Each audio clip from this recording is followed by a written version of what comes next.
DDC news కి స్వాగతం. నాగర్ కర్నూలు జిల్లా కల్వకుర్తి నియోజకవర్గంలో పాడి రైతులకు 2-3 నెలల నుండి బిల్లులు సరిగా చెల్లించినందుకు పెద్ద ఎత్తున రైతులు కల్వకుర్తి పాల కేంద్రం వద్దకు చేరుకుని నిరసన తెలియజేశారు. ఈ సందర్భంగా రైతులు మాట్లాడుతూ గత ప్రభుత్వం ఎన్నడూ కూడా ఇలాంటి పరిస్థితి రాలేదని, కాంగ్రెస్ ప్రభుత్వం వచ్చిన అప్పటి నుంచి కూడా పాడి రైతులను పట్టించుకోవడం లేదని ఈ సందర్భంగా తెలియజేశారు. ఇప్పటికైనా పాలమూరు ముద్దుబిడ్డ అయిన రాష్ట్ర ముఖ్యమంత్రి రేవంత్ రెడ్డి ఈ విషయాన్ని పట్టించుకొని పాడి రైతులకు వెంటనే సకాలంలో బిల్లులు చెల్లించే విధంగా చర్యలు తీసుకోవాలని పాడి రైతులు ఆవేదన వ్యక్తం చేశారు. అవన్నీ చాలా ఈ పరిస్థితులన్నీ అర్థం కాకుండా ఉండి ప్రభుత్వం 4 బిల్లులు ఆపింది. గత 3 నెలల కింద దాన్ని విజయ డైరీ జరిగింది. కానీ మేము దాన్ని ఎంబడే దాన్ని సాల్వ్ చేస్తామని చెప్పిండ్రు. కానీ ఈరోజు సమస్య కాకుండా ఇంకా తీవ్రమైంది. ఇది అప్పుడు 2-3 బిల్లులు ఉన్నాయి, ఈరోజు 4 బిల్లులు కూడా పెండింగ్ అయినాయి. కాబట్టి ఎంబడే ఈ పెండింగ్ బిల్లులని ఇచ్చి రైతులను ఆదుకోకుంటే రైతులంతా ప్రభుత్వాన్ని సమ్మెపజేస్తారని చెప్పి తెలియజేస్తా ఉన్నాం. ప్రభుత్వం ఎంబడే విజయ డైరీని ఆదుకోవాలని, విజయ డైరీని ఆదుకొని ప్రభుత్వం ఇన్సెంటివ్స్ ఇచ్చి విజయ డైరీని ఆదుకొని మా రైతులందరినీ కాపాడాలని చెప్పేసి రైతుల కష్టాలను తీర్చాలని చెప్పి చెప్తా ఉన్నాం. పాల రైతులకు ప్రభుత్వ డైరీ ఏదైతే ఉందో విజయ డైరీ, ఈ విజయ డైరీ నుంచి కరెక్ట్ టైంకు పాల బిల్లు లేకపోతుంది. ఎందుకంటే పాలు మొత్తం సేల్ అవుతున్నాయి. పాలు సేల్ అయినా కానీ పాల బిల్లు వేయకపోవడం ఎందుకో మరి ప్రభుత్వం ఎందుకు ఆలోచిస్తలేదో. ఈ పాల రైతులు అంత చులకన కనబడుతుర్రా? ఏ ఉద్దేశంతో ఈ పాల రైతులని చులకన భావంతో చూసి పాల రైతులను ఇబ్బంది పాలు చేసి వాళ్ళు దాన కొనాలంటే దాన షాపోడు నమ్మలేని స్థితిలో ఉన్నాడు. ఒక్కసారి అంటిస్తాడు, 2 సార్లు అంటిస్తాడు. ఎన్నిసార్లు ఓనికే ఈ రైతుకు సిగ్గు అనిపిస్తున్నాడు కోనికే. ఈ రోజు ఆ దాన వేయకపోతే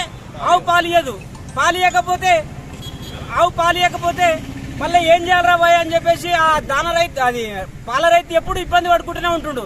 మరి సమకాలంలో ఎందుకు పాల బిల్లులు వేయలేకపోతుంది ప్రభుత్వం? ఒకసారి ఆలోచించాలి. మరి రాజకీయ నాయకులు మరి ఇంతగానం చెప్తుంటారు, కానీ మరి పాల రైతుల గురించి ఎందుకు ఆలోచిస్తలేరు?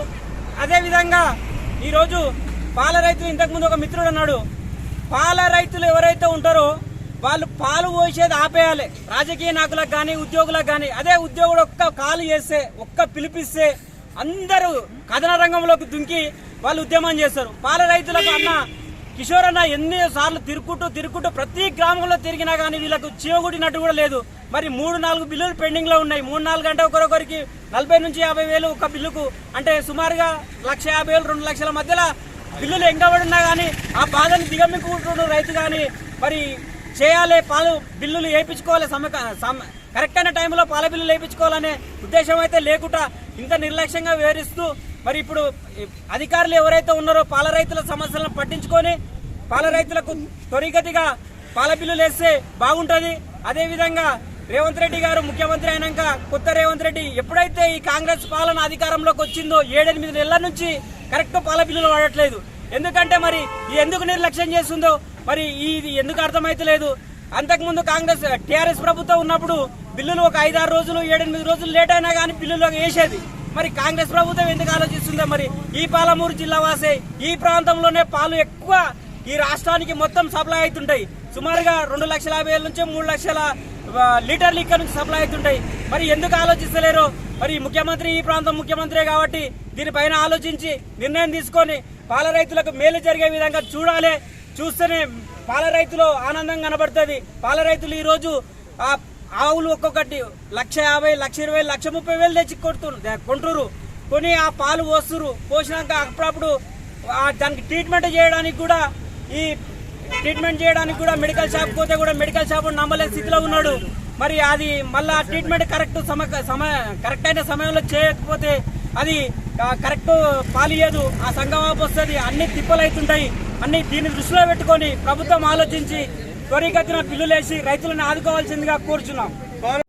బతికే ఒక కుక్క బతకనా వాసన కుక్కలు దింపిన ఇస్తాక బతికిన మాది వాసన చెప్పాలంటే ఒక్కొక్క కావాలి 1,00,000 రూపాయలు పెట్టి ఒక ఆవును తెచ్చి అసలు దాని ధాన్యం ఏంది, దాని ఖర్చు ఏంది, పిల్లల ఫీజులు ఏంది, ఇంట్లో పరిస్థితులు ఏంది, వాన లేదు, వంగి లేదు, చుక్క శ్రమ పిండి ఆ బూతికి పోస్తే దగ్గర నిలబడిన అంటే 4 బిల్లులు పెండింగ్ పెడితే మరి యువతల కుటుంబం ఎట్లా భరిస్తుంది? ఒక్క విషయం గమనించాలన్నా, అదే ఒక గవర్నమెంట్ ఎంప్లాయీస్ ఒక్క నెల జీతం రాకుంటే రోడ్డు రాస్తారో వేస్తారు, రోడ్డు ధర్నా వేస్తారు. అదే అమ్మ రైతులు ఏముంటుందంటే అమ్మ పోతావా బతని పోతా అనుకుంటానే ఇప్పుడు దాకా ఆయన కానీ ఇప్పుడు ఆగలేమన్నా. మాకేదో మా ఆకలి బాధ అసలు ఎవరు తెలియదు. ఇప్పుడు ఏదైనా మాకు తెలుస్తుంది. ఇది ఓన్లీ షాంపుల్ మాత్రం. నెక్స్ట్ టైం మాత్రం గట్టిగా ధర్నా చేస్తామన్నా. వాస్తవం చెప్పాలంటే అంటే మా బాధలు అంటే మేము మేము ఎంత పెట్టుబడి పెడుతున్నాం, ఎంత కష్టపడుతున్నాం, మా బతుకులు ఏందనేది ఇప్పుడు నెక్స్ట్ టైం అనేది మాకు చేస్తామన్నా. ఇప్పుడు గట్టిగా చేస్తాం. ఇప్పుడు అయితే ఏదో షాంపుల్ మాత్రం అనేది వాస్తవం చెప్పాలంటే ఏడికైనా భరిస్తామన్నా. నువ్వు ఏడుకో ఢిల్లీకి పోయినా సరే కానీ ఏడుకైనా మేము వస్తామన్నా. పక్క చెప్తున్నాం రైతు మందరం డైలీ ఒక 60 లీటర్లు అంటే నాకు నెల ఒక 15 రోజులకు 60,000 రావాలన్నా. అంటే నాకు నెలకు 1,30,000 రావాలి. ఆ నెల అంటే 14 రావాలంటే ఒక్క మనిషికి పోషించాలంటే ఎంత ఖర్చు వస్తుంది? ఆవుకు పోషించాలంటే ఎంత ఖర్చు వస్తుందన్నా? మనిషికి ఖర్చు తక్కువ వస్తుంది, ఆవు ఖర్చు ఎక్కువ వస్తుందన్నా వాసన చెప్పాలంటే. కానీ దాని చిన్నపిల్లలను ఎట్లా పోయిస్తే అట్లా సాధిస్తాం. దాని ఖర్చు ఎంతనో మాకు తెలుసానా? చిన్నపిల్లలకు ఒక 100-200 పడుతుంది. ఒక ఆవుకు ఎంత ఖర్చు మాకు తెలుసానా? దాని చిన్నపిల్లలు పోషించి చుక్క ఒక పాలు పిండి బూతుకు పోసి అసలు ఒక టాపీ మేస్త్రి బయటకు పోతే ఒక 1,000 రూపాయలు అన్న వాసన చెప్పాలండి. ఒక 1,000 రూపాయలు ఒక మేస్త్రికి. అదే మీ కుటుంబం మొత్తం పోతే మా కూలి మాకు వస్తుందన్నా. మా కూలి మాకు వస్తలేదు. మా కష్టం మాకు వస్తలేదు వాసన చెప్పాలండి. ఆ కష్టమే మాకు గవర్నమెంట్ రుణాలు వద్దు, ఒక మాకు కుటుంబాన్ని పోషించవద్దు. మా కష్టమే మాకు చాలు, మా శ్రమనే మాకు చాలు, మా పైసా మాకు ఇవన్నీ పోరాడతాం. అదే సార్, అదే మా అంతే సార్.